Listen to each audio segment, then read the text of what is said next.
विजेंद्र रेड्डू जी, मेरा सवाल जी। आपसे है क्योंकि इनेलो ने भी एक बड़ा दाव खेला है यहाँ पर बसपा के साथ गठबंधन किया है और बसपा के नतीजे हम देखें लोकसभा चुनावों को लेकर तो बीजेपी कांग्रेस के साथ साथ बसपा एक ऐसी पार्टी है जिसके उम्मीदवारों ने काफी अच्छा वोट बैंक इकट्ठा किया है। जी, बिल्कुल श्वेता जी, देखिए इंडियन नेशनल लोकदल पार्टी बड़ी मजबूती के साथ बसपा गठबंधन के उसको साथ लेकर के चुनाव में उतरने जा रही है। और आज हरियाणा प्रदेश में इंडियन नेशनल लोकदल पार्टी और बसपा गठबंधन सबसे आगे चल रहा है, क्योंकि किसी भी दल में इतनी हिम्मत नहीं है वो अपने एक ही कैंडिडेट के नाम को डिक्लेयर करने की हिम्मत दिखा सके, जबकि इंडियन नेशनल लोकदल पार्टी ने अपना 15 उम्मीदवारों को डिक्लेयर करने का काम किया है। सबसे पहले हम चुनावी रण में आकर के खड़े हो चुके हैं और इनको कड़ी शिकस्त देने का हम काम करेंगे। अब जहां तक बात है बीजेपी और कांग्रेस पार्टी की, जी मैं पहले बीजेपी की बात कर लेता हूं। बीजेपी कहते हैं कि ये डरे हुए हैं, वो डरे हुए हैं। आखिर ऐसी क्या मजबूरी होगी कि भारतीय जनता पार्टी ने भी गठबंधन की तैयारियां शुरू कर दी है। दूसरों के घरों में झांकने वाले पहले अपने घर को झांक करके देखे। इन्होंने अभी कहा कि हम आलोपा के साथ गठबंधन करने के लिए तैयार हैं, हम आरएलडी के लिए तैयार हैं। इनको भी जल्दी ही ये गठबंधन में लेकर के आने वाले हैं और इन्होंने ये बात भी कही है कि वो हमारे एनडीए के मेंबर हैं, इसलिए हम हरियाणा में भी उनको साथ लेकर के चुनाव लड़ने पर अपनी रणनीति पर काम कर रहे हैं। और गोपाल कांडा ने तो यहाँ तक के 15 सीटों की डिमांड भी इनके सामने रखी है और आरएलडी ने भी 5 से 7 सीटों की डिमांड रखी है। और देखना थोड़े ही 2-4 दिन में ये भी इनके सामने नतमस्तक होने का काम करेंगे, क्योंकि इनको अपने कामों पर भरोसा नहीं रहा है। जिस प्रकार से एक एन मौके पर इन्होंने स्वयं एक सर्टिफिकेट जनता के सामने रखा कि हम फेल हो चुके हैं, और जी इसके तहत इन्होंने अपनी सरकार को बदलने का काम किया, दूसरा मुख्यमंत्री और दूसरे मंत्रियों को लाने का काम किया। ये अपने आप में केंद्र के द्वारा दिया गया फेलोर का सर्टिफिकेट इनका है, इसलिए ये डरे हुए हैं। और कांग्रेस पार्टी और आम आदमी पार्टी का तो हाल ही खराब है। जी कांग्रेस पार्टी वाले कहते थे श्वेता जी कि हम अकेले ही सक्षम हैं। लोकसभा में बड़ी मुश्किल से हाईकमान ने इनका गठबंधन करवाने का काम किया, और जब से गठबंधन हुआ, इलेक्शन हुआ लोकसभा का, अगले ही दिन दोनों नेताओं ने बयान देने शुरू कर दिए कि हम विधानसभा अकेले लड़ेंगे, हम विधानसभा अकेले लड़ेंगे। और कल तक भी कांग्रेस पार्टी तो यही कह रही थी कि हम अकेले लड़ेंगे, हम अकेले लड़ने में सक्षम हैं। जी आज वो कह रहे हैं कि हम गठबंधन में लड़ेंगे। तो इस बात में और क्या प्रमाण की आवश्यकता रह गई है कि कांग्रेस पार्टी को अपना आगे का चरित्र जो है ना दिखाई देने लगा, परिणाम दिखाई देने लगे कि तुम बुरे तरीके से हार रहे हो हरियाणा प्रदेश में। चाहे उनके अंदरूनी मामले की बात हो, जो पार्टी न अपने घर की है न बाहर की है, घर की नहीं है, इसका मेरा मतलब ये है कि आज तक वो अपना संगठन नहीं खड़ा कर सके, अपने पदाधिकारियों को नहीं चयनित कर सके। और बाहर की इसलिए नहीं है कि जब जब इनकी सरकार आई है, इन्होंने भ्रष्टाचार का पूरा हुजूम बनाने का काम किया, पूरा गदर मचाने का काम किया।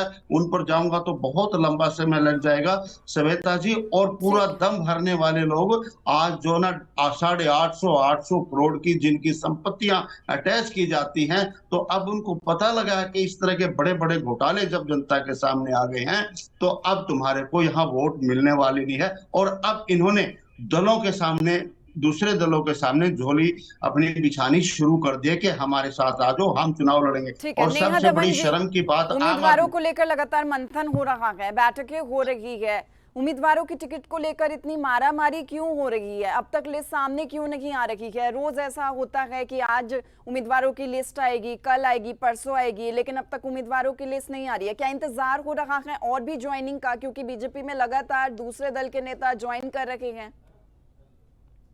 देखिए, बीजेपी ज्वाइन करने का सिलसिला 2014 से शुरू हुआ था और हरियाणा प्रदेश के सभी राजनीतिक दलों के बहुत प्रमुख चेहरे जो है वो भारतीय जनता पार्टी को हर चुनाव से पहले ज्वाइन करते आए हैं। 2019 के चुनाव में भी अभी मैं सुन रही थी, विजेंद्र रेड्डू जी इनेलो पार्टी के कार्यकर्ताओं की बात बड़ी प्रमुखता से रखते आए हैं अपनी डिबेट्स में। लेकिन विजेंद्र जी, आपको शायद ध्यान नहीं है, 2019 में ये आपके 10 बड़े चेहरे, 10 विधायक आपको छोड़कर भारतीय जनता पार्टी ज्वाइन कर गए थे। उसके बाद आपकी जेजेपी बनी, जेजेपी में आपके बहुत सारे कार्यकर्ता चले गए थे। तो मैं हैरान होती हूँ कि इनेलो के पास में कार्यकर्ता है कहाँ, कार्यकर्ता नहीं है, ना ही उनके पास ऐसे प्रमुख चेहरे हैं। और लोकसभा के जो चुनाव का रिजल्ट रहा है उसको देखकर तो विजेंद्र जी को इतनी बड़ी बातें मुझे लगता नहीं कहनी चाहिए कि बोल जाएं आपकी सरकार फेल है और फेल थी और फेल रहेगी।